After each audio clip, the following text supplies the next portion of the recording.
Në kuadër të panairit të 22 ndërkombëtar të librit në Selanik, u prezantua numri 26 i revistës Arkeotaksio, botimi i arkivit të historisë shoqërore bashkëkohore greke, me temë Emigracioni shqiptar në Greqi, e kaluara dhe e tashmja.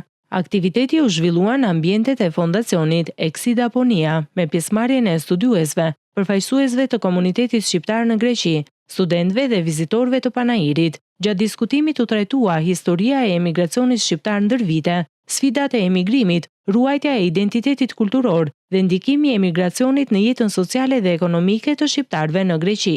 Kandidatja e doktoraturës dhe koordinatorja e arkivit të emigracionit shqiptar, Ilirida Musaraj, foli mbi rëndësinë e dokumentimit dhe ruajtjes së kujtesës historike të emigracionit shqiptar. Profesori Konstantinos Cicelikis nga Universiteti i Maqedonisë u ndal tek roli i komunitetit shqiptar në transformimet sociale të Greqisë bashkëkohore, ndërsa Valbona Hystuna, antare themeluese e shoqatës së emigrantëve shqiptar në Tereza, ndau përvoja nga rrugtimi i emigrantëve shqiptar në Greqi, duke theksuar rëndësinë e solidaritetit dhe organizimit komunitar. Aktiviteti u organizua nga ASKI në bashkëpunim me Botimet Themelio dhe u vlerësua si një kontribut i rëndësishëm në promovimin e historisë dhe kujtesës së emigracionit shqiptar në Greqi.